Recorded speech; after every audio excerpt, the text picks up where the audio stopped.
Bienvenue à cette édition du vendredi 13 février d'Info.tvc. Cette semaine à l'émission, la caserne de Saint-Noël obtient un sursis. Il y a aussi le bal en blanc de la Chambre des commerces de la Matapédia. On fait aussi un reportage en deux parties sur le club de motoneige.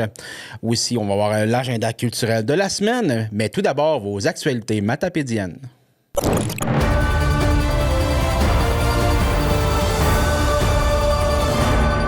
C'est maintenant l'heure de vos actualités matapédiennes de la semaine. La Semaine des régions 2026 a connu un succès remarquable dans la Matapédia. Selon Place aux jeunes, l'initiative a généré près de 250 000 vues, plus de 300 partages et près de 1000 commentaires en seulement une semaine. L'événement visait à mettre en valeur les entreprises, organismes et citoyens qui contribuent au dynamisme du territoire. L'organisme souligne que cette mobilisation renforce le sentiment d'appartenance et soutient l'attractivité de la région pour les jeunes adultes et les nouveaux résidents. La Régie intermunicipale de traitement des matières résiduelles rappelle que la tarification incitative des déchets est en vigueur depuis le 1er janvier dans la Matapédia et la Métis. Une vignette est obligatoire pour tout bac excédentaire, mais surtout la Régie dénonce des comportements disgracieux envers les chauffeurs de collecte. Elle rappelle que ces travailleurs essentiels accomplissent leur travail avec professionnalisme et que tout geste irrespectueux ou intimidant pourrait entraîner un arrêt de service, voire une intervention policière. Un appel clair est lancé au civisme et au respect. Un premier cas de rougeole a été confirmé au Bas-Saint-Laurent le 4 février.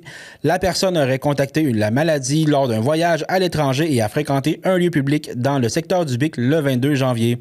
La santé publique précise que le risque demeure faible, mais que des cas secondaires pourraient survenir.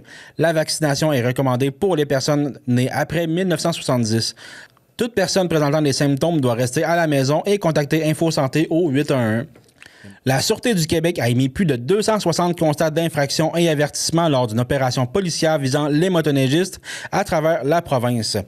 Les interventions portaient notamment sur la vitesse, la conduite avec les capacités affaiblies et le respect de la signalisation dans les sentiers.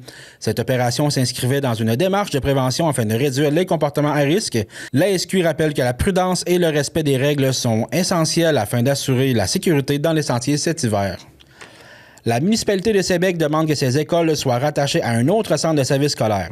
La résolution adoptée par le conseil municipal vise à mieux refléter la réalité géographique et les liens naturels de la communauté.